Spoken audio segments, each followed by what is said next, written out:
Uganda mwenna era bannankyukakyuka mwenna tuli wano mu kibuga Berlin, German nga twetaba mu lukiiko lwa World Liberty Congress. Naye ebintu bye tulaba ku ground bitwenyamiza era bitweraliikiriza nga bannayuganda era bannankyukakyuka.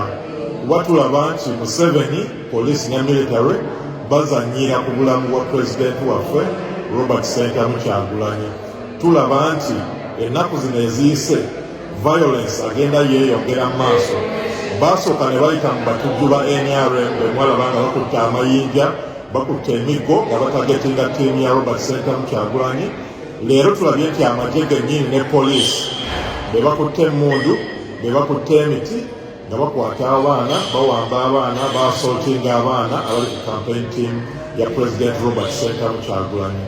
Tukubiriza era tuwoonyeza gavumenti ya Museveni ffe nga bannadiaspora tugenda kumakinga sure nti waliwo accountability y'abamagye, abakulembeze b'amagye abatagetinga civilians, abatagetinga campaign team ya Robert Ssentamu Kyagulanyi.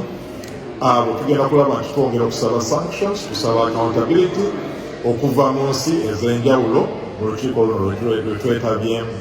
Buli munnayuganda ayagala campaign ey'eddembe, buli munnayuganda ayagala tuyite mu kalulu kano nga tewali kulwana, tewali masasi, tewali tear gas. So tusaba amagye, tusaba ab'ebyokwerinda okwewala emize gino gye tulaba nga tumanyi nti ensonga lwaki violence yeeyongedde. Kuba buli omu alaba ekifa maaso ku ground, buli omu alaba nti vibe eri wa Bobi Wine. Bw'otunuulira campaign Museveni gy'akola ne rally z'akola, tewali excitement, tewali maanyi, abantu abaliyo babagula buguzi okubaleeta. Naye bw'olaba campaign Bobi Wine gy'arunning, abantu bamunona ku hotel ku makya ne babeera naye paka lwangulu. Excitement y'amaanyi era tulowooza kyekyo kitadde pressure ku regime okuleeta violence mu campaign eno.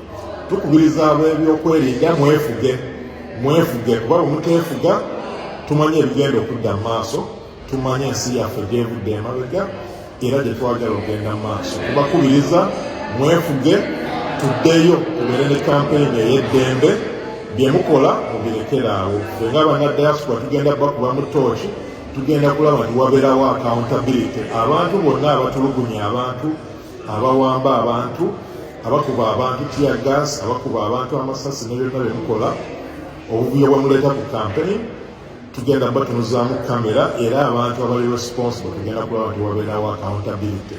Ffe nga abadiaspora ekyo tugenda kikola okutandika ne ku lukiiko lwe tuliko olwa World Liberty Congress wano Berlin, German. Nsigadde ndi Dr. Daniel Mulowoza, NUP, Diaspora Team Leader. Tukwatire wamu bannayuganda okulaba nti tukola ki tulwanyisa nakyemalira Yoweri Kaguta Museveni. Katonda abakuumire. Olunaku lwaleero tulabye nga gavumenti ya Museveni ejja mu Parliament okusaba supplementary budget 8 trillion Uganda shillings. That's almost 12% of budget eyayisibwa. 12%. Nti sente ezo tezaabamala almost 70 trillion, tibaagala 8 additional trillion. Normally amateeka gagamba nti okufuna supplementary budget erina okubeera situation eri unforeseeable and unavoidable. Naye bw'olaba ebintu ebibadde ku listi ya supplementary budget eno esooka ya elections. So osobola okugamba nti elections zino zibadde unforeseeable and unavoidable. They've been foreseeable for sure. Baali bamanyi nti wali akalulu era Electoral Commission yafuna budget naye bakomyewo nti baagala 469 billion Uganda shillings. Ebimu bye bagambye beetaaga ku ezo ssente kwe kuteekawo biometric voter verification system. Baagala gula byuma bya biometrics. Wabulaye ennaku 40 okulonda kubeerewo. Electoral Commission kati egamba nti ki beetaaga ssente ezigula ebyuma bya biometrics. 40 days to procure, 40 days to sensitize Ugandans, 40 days to train Electoral Commission staff okulaba nti bamanya oba bayiga okukozesa ebyuma bino in an effective and efficient way. Gwe munnayuganda olowooza kiri possible? Tebakomyawo bagambye nti baagala kwongerako over 15,000 polling centers. Empya tubadde tuyina 38,000 polling centers. 40 days to the election, bagambye baagala kugattako endala 1,500. Imagine what is required. The Electoral Commission erina okufuna staff abagenda okukavaringa ezo polling centers ne candidates bennyini from all parties. Mulina okufuna abantu abala 1,500 n'okusoba okumaninga those polling centers to protect your vote. Gwe Munnayuganda olaba kiri possible? Do you think it's the right approach? Tebakomyawo nti baagala ssente endala okulaba nti bafuna system ejjawo duplicate registrations ku register y'abalonzi. Wabulayo ennaku 40 yene essaawa okufuna system empya gy'ogamba egenda okujjawo duplications.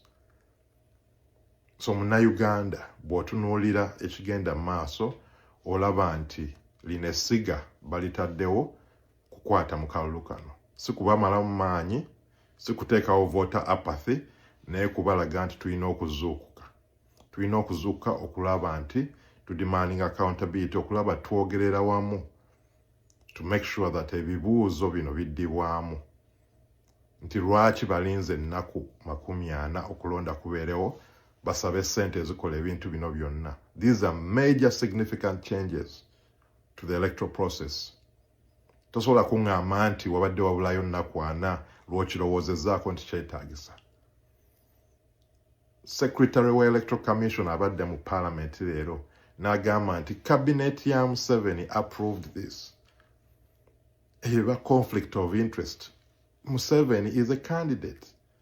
So cabinet ye ebeera involved in initiating requirements za biometrics ne creating new polling centers. Okiraba nti balina kye bagoba. There's a reason why they are doing this.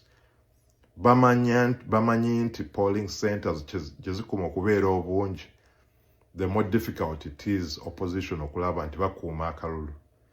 Nti bakalonda, bakakuuma, bakabanja. Nga mantra beebadde. So bamanyi nti bwebateekawo mu polling centers, it's going to be overwhelming. Okulaba nti opposition tesobola kufuna resources ne manpower okukuuma polling centers ezo zonna. So this is strategic. It's vote rigging and it has to be called out. Okubba akalulu kutandise bannayuganda. So tuzibuka amaaso tulabe nti bino ebintu tubichallenginga. We have to rise up and say that this should not happen. 40 days to the election. Tewali time okutraininga munnayuganda agenda okulonda. Oba ne Electoral Commission yennyini okuba ne team eri well versed with technology gwe baagala okuteeka mu kalulu kano. So ye eggwanga lyaffe lye tulimu kati. Era ne bweyongera okutunuulira supplementary budget 8 trillion. Tulina national debt ya 100 trillion. 100 trillion. Zino ssente tetuziyina za kwewolebwa. Half of our national budget, almost 40%, is servicing the debt. Ne bw'obanga owangudde akalulu kano nga Museveni avudde mu ntebe n'oba nti governing eggwanga, ogenda kuba inheriting ebbanja lino ligenda kulemesa omukulembeze addako okulaba nti ateeka resources mu bintu ebigenda okutransforming eggwanga lyaffe nga healthcare, nga education, nga infrastructure, okulaba nti wabeerawo job creation. If you are spending half of the budget servicing the debt, kigenda kuba kizibu okulaba nti wabeerawo investments ezireeta enkyukakyuka mu ggwanga lyaffe.